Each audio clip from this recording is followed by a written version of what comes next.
और भारत के प्रमुख शहर के जो भौगोलिक उपनाम है वो देखने वाले हैं। यहाँ से जो भी क्वेश्चन बनता है सभी मैं इसमें कराने वाला हूँ वन लिनियर के माध्यम से। तो शुरू से लेकर अंत तक जरूर वीडियो देखिएगा। आपके आगामी एग्ज़ाम जैसे बिहार दरोगा, BPSC, Bihar police, Bihar forest guard या फॉरेस्टर जो भी एग्ज़ाम होने वाला है उसमें 1 से 2 क्वेश्चन पक्का यहाँ से आता है। तो कम समय में अच्छा रिवीजन आपका हो जाएगा वन लिनियर के माध्यम से। तो इसे शुरू से लेकर अंत तक देखिएगा। चलिए स्टार्ट करते हैं। पहला जो है यहाँ पर देखिए, स्वर्ण मंदिर का शहर किसे कहा जाता है। यहाँ पर 2 चीज़ आएगा, या तो विश्व में आएगा या भारत में आएगा, इसे आप याद रखिएगा। ठीक, तो स्वर्ण मंदिर का शहर किसे कहा जाता है, तो अमृत शहर को बोला जाता है। और अमृत शहर कहाँ स्थित है, कौन से राज्य में स्थित है, तो पंजाब राज्य में स्थित है। ये याद रखिएगा, पंजाब और हरियाणा का सम्मिलित राजधानी चंडीगढ़ है। आगे चलते हैं। पोप का शहर किसे कहा जाता है, पोप का शहर किसे कहा जाता है, विश्व में ये पूछ रहा है। तो पोप का शहर आपको बोला जाता है, इटली की राजधानी रोम को पोप का शहर बोला जाता है, ये याद रखिएगा। तीसरा है, बंगाल का शोक किसे कहा जाता है। बंगाल का शोक, यहाँ नदी का नाम पूछ रहा है। बंगाल के जो शोक नदी के नाम है ये कौन से है, तो ये दामोदर नदी है, ये याद रखिएगा, दामोदर नदी है। अगर बिहार के शोक पूछे तो कौन सी हो जाएगी, कोसी नदी हो जाएगी, ये भी याद रखिएगा। चौथा है, हाईटेक सिटी किसे कहा जाता है। भारत में हाईटेक सिटी अगर पूछा जाए किसे बोला जाता है, तो हैदराबाद को बोला जाता है। भारत का हाईटेक सिटी हैदराबाद को बोला जाता है। ठीक, आगे देखते हैं। 5वां है कि भारत का स्विट्जरलैंड किसे कहा जाता है। भारत का स्विट्जरलैंड, देखिए ये साफ साफ दिया है। तो जैसे आप यूरोप में देखिएगा, स्विट्जरलैंड में पहाड़ है, जंगल है, ठंडा वहाँ पर भी पड़ता है काफ़ी, मतलब स्वर्ग की तरह दिखता है। वैसे ही आप देखिएगा भारत के कश्मीर जो है, इसे भारत का आपको स्विट्जरलैंड बोला जाता है। ठीक, तो ये याद रखिएगा। धरती का स्वर्ग किसे कहा जाता है। धरती का स्वर्ग जो बोला जाता है ये भारत के कश्मीर को बोला जाता है। ठीक, धरती का स्वर्ग 6 का कश्मीर हो जाएगा। 7th है कि भारत का मैनचेस्टर किसे कहा जाता है। देखिए यहाँ से 3 क्वेश्चन बनते हैं। सबसे पहले भारत का मैनचेस्टर किसे कहा जाता है, अहमदाबाद को बोला जाता है। ठीक, दक्षिण भारत का मैनचेस्टर किसे कहा जाता है, कोयम्बटूर को कहा जाता है। ठीक, उत्तर भारत का मैनचेस्टर किसे कहा जाता है, कानपुर को कहा जाता है। तो ये भी याद रखिएगा, अहमदाबाद जो स्थित है ये गुजरात में थे, कोयम्बटूर जो स्थित है ये तमिलनाडु में स्थित है, और कानपुर जो स्थित है ये यूपी में स्थित है। ठीक, तो यहाँ पर फिर से देख लीजिए, यहाँ पर भारत का मैनचेस्टर अहमदाबाद है, दक्षिण भारत का मिस्की आपको यहाँ पर स्थित है, जो आपको तमिलनाडु यहाँ पर। तो दक्षिण भारत का मैनचेस्टर कोयम्बटूर हो जाएगा, उत्तर भारत का मैनचेस्टर कानपुर हो जाएगा। ठीक, ये याद रखिएगा, कानपुर यहाँ उत्तर प्रदेश में स्थित है। ठीक, आगे चलते हैं। श्वेत नगर किसे कहते हैं। श्वेत नगर जो है ये बेलग्रेड को श्वेत नगर कहा जाता है। विश्व में श्वेत नगर अगर पूछे तो किसे, तो बेलग्रेड हो जाएगा। देखिए यहाँ भारत और विश्व को सम्मिलित हम करा रहे हैं, आपको भारत और विश्व को अलग अलग भी करा देंगे, लेकिन सम्मिलित में जो भी क्वेश्चन बनता है पहले वो देख लीजिए, महत्वपूर्ण। ठीक, अब यहाँ पर देखिए, चीन का शोक किसे कहा जाता है। चीन के शोक किसे कहा जाता है, किस नदी को कहा जाता है, तो होंगवाहो नदी को कहा जाता है। होंगवाहो नदी को कहा जाता है, जिसे हम लोग पीली नदी के नाम से भी जानते हैं। तो ये याद रखिएगा, होंगवाहो नदी को। मध्यरात्रि के सूर्य का देश किसे कहा जाता है। मध्यरात्रि के सूर्य के देश जिसे बोला जाता है ये नॉर्वे को बोला जाता है, नॉर्वे को। और सबसे पहले जो सूरज निकलता है ये जापान में निकलता है। तो उगते हुए जो आपको सूरज का देश बोला जाता है, जापान को बोला जाता है। यूरोप के खेल का मैदान किसे कहा जाता है। यूरोप के खेल के मैदान किसे कहा जाता है, ये आपको बताना है, क्योंकि यहाँ पर देखिएगा बहुत ज़्यादा ये सब मिलता है। ठीक, जहाँ पर लोग खेलने जाते हैं स्टेडियम देखिएगा बहुत ज़्यादा स्विट्जरलैंड में मिलता है। ठीक, तो यहाँ पर देखिएगा स्विट्जरलैंड यूरोप के खेल का मैदान से जाना जाता है, याद रखिएगा। सफ़ेद हाथियों का देश किसे कहा जाता है। सफ़ेद हाथियों का देश जो कहा जाता है ये थाईलैंड को कहा जाता है। ठीक, ये याद रखिएगा। सबसे बड़ा देश का नाम है, सबसे बड़ा देश, देखिए सबसे बड़ा देश जो है विश्व में ये रूस पड़ता है। ठीक, अगर क्षेत्रफल के हिसाब से देखा जाए तो रूस है, और जनसंख्या के हिसाब से देखा जाए तो चाइना है। ठीक, चीन है। ठीक, ये भी याद रखिएगा, जो भारत है ये जनसंख्या के हिसाब से दूसरे स्थान पर आता है, और क्षेत्रफल के हिसाब से 7वें स्थान पर आता है। कोई भी क्वेश्चन नहीं छूटना चाहिए। यहाँ पर हजार झीलों की भूमि किसे कहा जाता है। जो हजार झीलों की भूमि है ये किसे कहा जाता है, तो फिनलैंड को कहा जाता है। फिनलैंड को हजार झीलों की भूमि कहा जाता है। नील का उपहार या वरदान किसे कहा जाता है। नील का उपहार या वरदान, नील नदी के किनारे ये बसा हुआ है, मिस्र को कहा जाता है। किसे, मिस्र को कहा जाता है, ये भी याद रखिएगा। ठीक, तो 7 के अब 17 का मिस्र हो जाएगा। हर्मिट किंगडम किसे कहा जाता है। हर्मिट किंगडम है कोरिया को कहा जाता है। ठीक, हर्मिट किंगडम किसे कहा जाता है, कोरिया को, याद रखिएगा। अब कोरिया 2 भागों में है, दक्षिणी कोरिया और उत्तरी कोरिया में है। ठीक, उत्तरी कोरिया में तानाशाह, ठीक, और यहाँ दक्षिणी कोरिया में डेमोक्रेटिक है, ये भी याद रखिएगा, इसकी लोकतंत्र है, और उत्तरी कोरिया में राजतंत्र है। ठीक, धान का कटोरा किसे कहते हैं। धान का कटोरा देखिएगा, भारत में सबसे ज़्यादा जो धान होता है चावल, ये धान का कटोरा छत्तीसगढ़ का कहा जाता है। छत्तीसगढ़ ही 2000 ईस्वी में छत्तीसगढ़ आपको अलग एक राज्य बना था, किससे कटकर, तो मध्य प्रदेश थे। ठीक, तो 2000 में आपको 3 राज्य बने थे, बिहार से कटकर झारखंड बना था, उत्तरांचल जिसे उत्तराखंड अब बोला जाता है वो यूपी से कटकर बना था, और छत्तीसगढ़ जो था ये मध्य प्रदेश से कटकर बना था 2000 में। ठीक, विश्व का चीनी का कटोरा किसे कहा जाता है। विश्व में चीनी का कटोरा किसे कहा जाता है, ये आपको बताना है, क्यूबा को बोला जाता है। देखिए अभी देखा जाए सबसे ज़्यादा जो विश्व में अगर चीनी उत्पादन होता है तो वो होता है आपको, और निर्यात भी करता है, लगभग आपको 53-54% जो है ये आपको निर्यात करता है पूरा विश्व में। ये आपको आ जाता है ब्राज़ील का नाम आ जाता है, ये याद रखिएगा, ब्राज़ील का नाम आ जाता है। अभी वो ब्राज़ील को ओवरटेक करने वाला है भारत। इस साल हो सके कि सबसे ज़्यादा अगर उत्पादन में भारत पहला स्थान पर आए चीनी के, ये भी याद रखिएगा। लेकिन विश्व में अगर चीनी का कटोरा बोलता है तो क्यूबा होता है। ये इसीलिए बोला जाता था, कोई भी कटोरा या धान का कटोरा बोला जाता है जहाँ पर सबसे ज़्यादा होता है, ठीक। तो यहाँ पर कन्फ्यूज़न नहीं आपको होना चाहिए।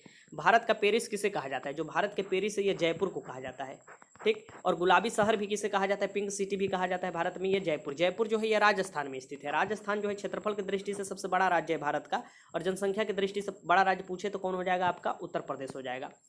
गुलाबों का शहर किसे कहते हैं? गुलाबों का शहर चंडीगढ़ को कहते हैं। गुलाबों का शहर चंडीगढ़ को कहते हैं। यहाँ पर देखिए, भारत के पिट्सबर्ग किसे कहा जाता है? भारत का पिट्सबर्ग जिसे बोला जाता है ये जमशेदपुर को बोला जाता है। जमशेदपुर कहाँ स्थित है? तो रांची में स्थित है, ये भी याद रखिएगा।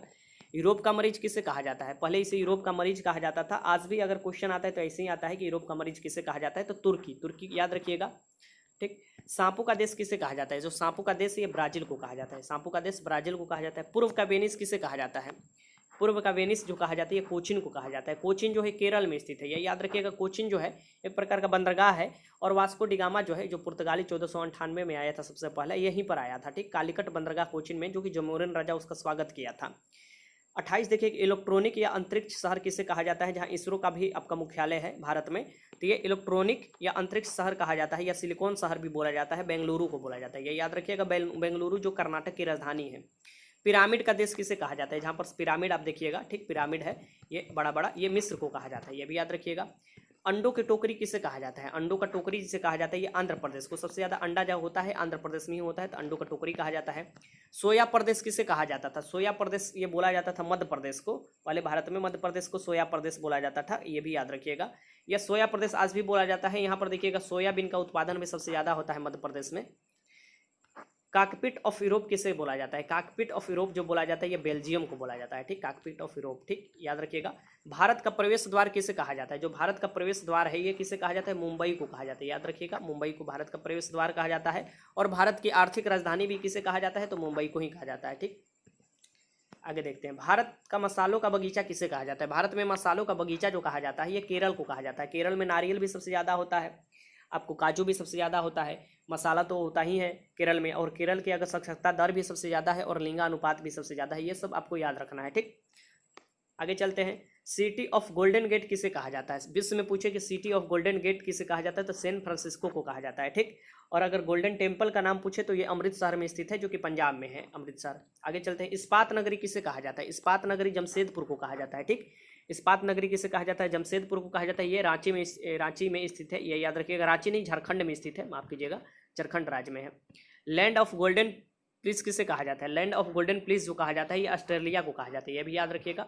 ऑस्ट्रेलिया एक देश भी है, एक महाद्वीप भी है। यहाँ पर देखिए, भूमध्य सागर का द्वार किसे कहा जाता है? तो भूमध्य सागर का द्वार या भूमध्य सागर का कुंजी भी बोला जाता है, ये जिब्राल्टर को बोला जाता है, याद रखिएगा, जिब्राल्टर, ठीक।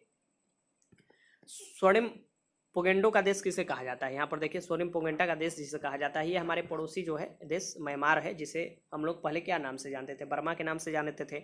1857 की जो क्रांति हुआ था, तो बहादुर शाह जफर द्वितीय जो थे, बहादुर शाह द्वितीय जिसे जफर बोला जाता था, छुप छुप कर कविता लिखते थे, इसीलिए उनको वहीं रंगून एक जगह है वहीं पर निर्वासित अंग्रेजों ने कर दिया था। तो ये सब आपको पढ़ना है, आप पढ़े होंगे। यहाँ पर देखिए, क्वीन ऑफ डेक्कन किसे कहा जाता है? क्वीन ऑफ डेक्कन जो कहा जाता है ये आपको पुणे को कहा जाता है। पुणे भी महाराष्ट्र में ही पड़ता है। फलों का डलिया किसे कहा जाता है? जो फलों का डलिया कहा जाता है हिमाचल प्रदेश में कहा जाता है। सेब उब देखिएगा, और जो फल अधिकतर हिमाचल प्रदेश में होता है। भारत का बगीचा किसे कहा जाता है? भारत के बगीचा जो कहा जाता है ये बेंगलुरु को कहा जाता है। सबसे ज़्यादा क्वेश्चन इसी से पूछता है, बार बार ये क्वेश्चन पूछता है। ब्लू माउंटेन देखिए, ब्लू माउंटेन किसे कहा जाता है? तो नीलगिरी पहाड़ी को कहा जाता है। ब्लू माउंटेन जो है नीलगिरी पहाड़ी है, पश्चिमी और पूर्वी घाट यहाँ आकर मिलता है। भारत का ये पश्चिमी और पूर्वी घाट नीलगिरी पहाड़ी याद रखिएगा, ब्लू माउंटेन के नाम से जाना जाता है। पवित्र भूमि किसे कहते हैं? विश्व में पवित्र भूमि के नाम से आता है तो जेरूशलम आता है, ये याद रखिएगा। जेरूशलम इजराइल जो है, ठीक, वो अपना राजधानी बताता है जेरूशलम। और तेल अवीव भी जेरूशलम में ही है, ज़्यादातर वहीं पर मतलब अलग अलग देश अपना राजधानी बनाते हैं या दूतावास खोले हैं, लेकिन आपको इजराइल के देखा जाए तो वो अपना देश की राजधानी जेरूशलम ही बताता है, इस बात को ध्यान में रखिएगा। मोतियों का द्वीप किसे कहा जाता है? मोतियों का द्वीप जो कहा जाता है ये बहरीन को कहा जाता है। बहरीन छोटा सा देश है, मोतियों का द्वीप कहा जाता है इसे। मरकत एमरोल्ड द्वीप किसे कहा जाता है? मरकत या एमरोल्ड द्वीप किसे कहा जाता है? तो आयरलैंड को कहा जाता है, ये याद रखिएगा। आगे चलते हैं, आंसुओं का द्वार किसे कहा जाता है? आंसुओं का जो द्वार कहा जाता है ये बाब एल मंडप को कहा जाता है। बाब एल मंडप को आंसुओं का द्वार कहा जाता है। पूर्व का मैनचेस्टर, यहाँ पर देखिए आ गया पूर्व का मैनचेस्टर जिसे बोला जाता है, ये ओसाका को बोला जाता है। ओसाका कहाँ पर स्थित है? तो जापान में स्थित है, ये याद रखिएगा। ठीक, ये सब उपनाम है, उपनाम से क्वेश्चन बनते हैं। प्यासी भूमि का देश किसे कहा जाता है? प्यासी भूमि का देश जो कहा जाता है ऑस्ट्रेलिया को कहा जाता है। याद रखिएगा, ऑस्ट्रेलिया एक महाद्वीप भी है, इसे आपको नहीं इग्नोर करना है। देखिए विश्व में 7 महाद्वीप है, सबसे बड़ा जो है जनसंख्या से और क्षेत्रफल से दोनों के हिसाब से जो है ये एशिया महाद्वीप है, ये याद रखना है आपको। ठीक, तो कहीं भी क्वेश्चन अगर बनता है और तो क्वेश्चन आपको कर लेना है। और ऑस्ट्रेलिया एक द्वीप भी है, और ऑस्ट्रेलिया इसकी द्वीप नहीं, ऑस्ट्रेलिया एक महाद्वीप भी है, और ऑस्ट्रेलिया एक देश भी है, ये भी याद रखना चाहिए आपको। एशिया का मरीज किसे कहा जाता है? एशिया का मरीज देखिए ये दिया है, एशिया के मरीज जैसे कि आपको यूरोप का मरीज तुर्की को बोला जाता था, एशिया का मरीज चीन को बोला जाता था पहले, लेकिन अब तो काफ़ी इसका इकोनॉमिकल पोजीशन अच्छा हो गया है। ये याद रखिएगा, जो चीन है, चीन और भारत के बीच जो है एक आपको रेखा पड़ता है, इसकी वो जो बाउंड्री है उसे मैकमोन रेखा कहते हैं, और एक एलएसी है, लाइन ऑफ एक्चुअल कंट्रोल भी है। एक एलओसी जो है, एलओसी जो पड़ता है ये भारत और पाकिस्तान के बीच पड़ता है, और एलओसी जो पड़ता है लाइन ऑफ एक्चुअल कंट्रोल, ये भारत और चीन के बीच में पड़ता है, और एलओसी जो बनता है ये आपको पड़ता है पाकिस्तान और भारत के बीच में पड़ता है। ठीक, तो ये सब आपको याद रखना चाहिए। भारत और पाकिस्तान के बीच में रेड क्लिफ रेखा है, कौन सा रेखा है? रेड क्लिफ रेखा है।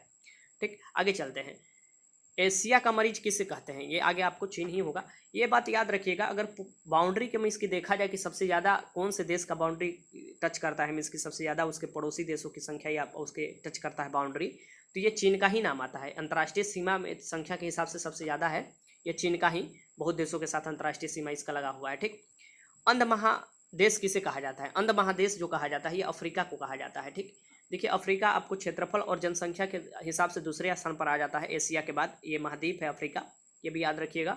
और इसे अंध महादेश के नाम से जाना जाता है, पहले भी इसे जाना जाता था, अब भी जाना जाता है। ठीक, अब यहाँ पर देखिए एड्रियाटिक की रानी किसे कहा जाता है? एड्रियाटिक की जो रानी है ये किसे कहा जाता है? तो वेनिस को कहा जाता है, और वेनिस कहाँ है? इटली में स्थित है। ठीक, इटली में स्थित है वेनिस। हजार हाथियों की भूमि किसे कहा जाता है? हजार हाथियों की भूमि लाओस को कहा जाता है।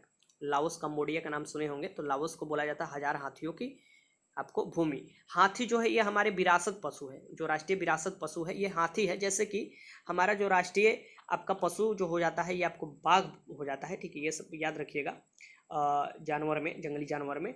और जैसे कि हमारा राष्ट्रीय पक्षी जो हो जाता है वो मोर हो जाता है, ये सब आपको याद रखना चाहिए। राष्ट्रीय फूल कमल हो जाता है, जो राष्ट्रीय हमारा प्रतीक है ये भी आपको याद रखना चाहिए। राष्ट्रीय वाक्य जो है ये सब याद रखना चाहिए। और मैं आपको राष्ट्रीय से कल ही सुबह कराया था क्वेश्चन, जो भी बनता था वो सब आप आई थिंक याद कर लिए होंगे। अगर याद नहीं किए हैं तो आप जाइए ध्यान से उसे एक बार और बार देख लीजिए।